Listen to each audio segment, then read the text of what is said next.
Hello बच्चे party. In previous class हमने देखा था exercise number 2 of chapter number 9 ray optics, जो थोड़ा सा कैलकुलेशन बेस्ड था। और इन दिस क्लास बच्चों हम देखने वाले हैं एक्सरसाइज नंबर 3। नोट करिए बच्चों, ये जो एक्सरसाइज है वो थोड़ा सा नया कॉन्सेप्ट रहेगा आपके लिए। यस, ये जो क्वेश्चन है वो actually real depth and virtual depth के कॉन्सेप्ट पे बेसिस है। और अभी तक हमने ऐसा कोई एग्जांपल्स नहीं देखा, एक्सरसाइज नहीं देखा, तो आपके लिए थोड़े से फॉर्मूलाज नहीं आने वाले। बट आई होप कि आप लोगों का जो एनसीईआरटी कॉन्सेप्ट है वो काफ़ी अच्छा होगा। सो हम इस क्वेश्चंस को भी जल्दी से सोल्व आउट कर लेंगे।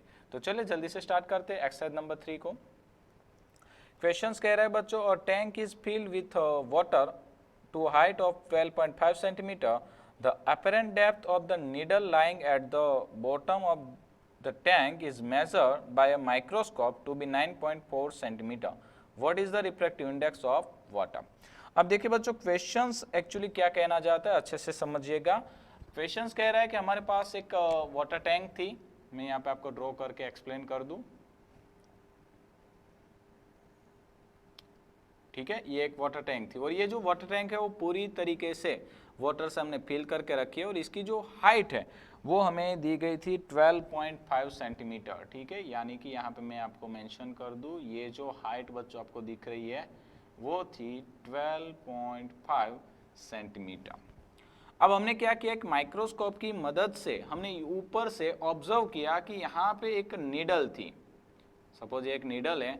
जब हमने ऊपर से ऑब्जर्व किया तो बच्चों ये जो नीडल है उसकी हम इमेज हमें कहाँ पे मिल रही थी। तो सपोज दैट कि अगर इमेज यहाँ पे मिल रही होगी तो ये जो डिस्टेंस है बच्चों वो हमें मिल रहा था 9.4 सेंटीमीटर। क्लियर? मतलब कि एक्चुअली इसकी डेप्थ थी 12.5 सेंटीमीटर, हमें उसकी वर्चुअल डेप्थ देखने को मिल रही थी 9.4 सेंटीमीटर। तो हमें फाइंड आउट करना था refractive index of water. Clear? तो चलिए बच्चों स्टार्ट करते हैं। ध्यान रखिएगा कैसे हम फाइंड आउट करते हैं refractive index of water. Clear? चलिए अब देखिए बच्चों, जब भी आपके पास रियल डेप्थ वर्चुअल डेप्थ का क्वेश्चन होता है या तो रियल हाइट और वर्चुअल हाइट का क्वेश्चन होता है, एट दैट टाइम बच्चों आपको याद रखना है h dash is equal to h by n. अब देखिए मैं आपको बता दूं यहाँ पे एच क्या है, तो h is equal to real depth. Clear है? और h dash is equal to virtual depth. Clear बच्चों, समझ में आ रहा है? रियल डेप्थ यानी h और वर्चुअल डेप्थ यानी कि h डैश। तो हमारा फॉर्मूला बनता है h dash is equal to h by n. अब देखिए हमें यहाँ पे रिफ्रैक्टिव इंडेक्स फाइंड आउट करना है, तो मैं उसे सब्जेक्ट बना लूंगा, तो n is equal to h by h dash. Clear बच्चों? अब हम क्या करेंगे, वैल्यूज पुट करेंगे।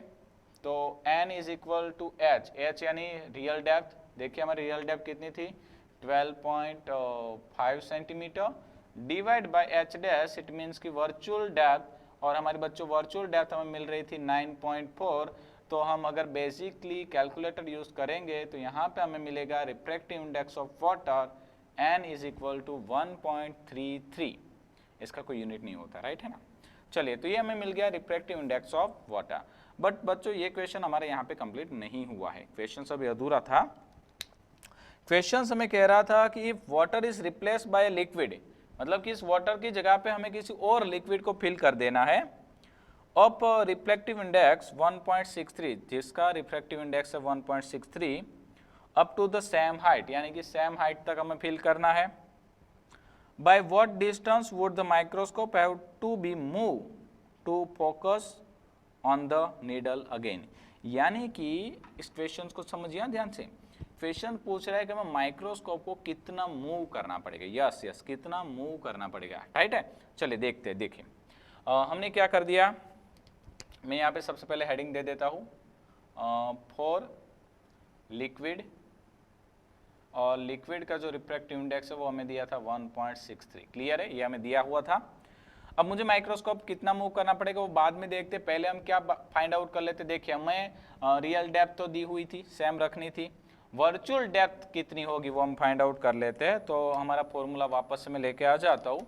वर्चुअल डेप्थ यानी कि h dash is equal to h by n. तो एच कितना है भाई हमारे पास 12.5 डिवाइड बाय n। अब देखिए n यानी हमें ये लिक्विड का लेना है, और अगर मैंने लिक्विड का ले लिया तो 1.63, और अगर यहाँ पे हम कैलकुलेटर यूज़ करेंगे बच्चों तो यहाँ पे हमें आंसर मिलने वाला है अप्रोक्स 7.66।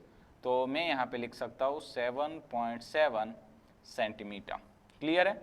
मतलब कि जब हमने वाटर फिल किया था तब हमें ये जो डेप्थ है वो कितनी मिल रही थी बच्चे लोग, 9.4 सेंटीमीटर, और जब हमने इस वाटर की जगह पे लिक्विड को फिल कर दिया एट दैट टाइम बच्चों मुझे ये डेप्थ कितनी मिल रही है, 7.7।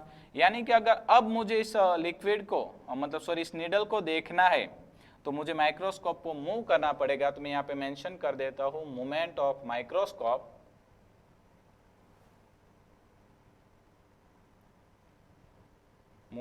Microscope is equal to h dash, पहला किस्से में माइनस h2 डैश बोल देंगे। तो पहले हमारा माइक्रोस्कोप कहाँ पे हमने फोकस करके रखा था भाई, 9.4 पे। क्लियर? अब हमें कहाँ पे फोकस करवाना है, 7.7 पे। अगर हम इसको सब्सट्रैक्ट कर देंगे तो मेरे हिसाब से यहाँ पे आंसर आ जाएगा 1.7 सेंटीमीटर। क्लियर बच्चों? यानी कि जो हमारा माइक्रोस्कोप है वो इनिशियल केस में यानी कि वाटर के केस में जिस पोजीशंस पे होगा उस पोजीशन से हमें उसको 1.7 सेंटीमीटर जितना अपवर्ड मूव करना होगा। समझ में आया? क्योंकि पहले वो कहाँ पे फोकस कर रहा था, 9.4 सेंटीमीटर पे। अब हमें उसको कहाँ फोकस करवाना है, 7.7 सेंटीमीटर पे। तो हमें माइक्रोस्कोप को थोड़ा सा अपवर्डली मूव करवाना होगा। राइट? आई होप बच्चा पार्टी आपको ये क्वेश्चन अच्छे से समझ में आया है। इन नेक्स्ट क्लास हम मिलेंगे एक्सरसाइज नंबर 4 के साथ। Thank you.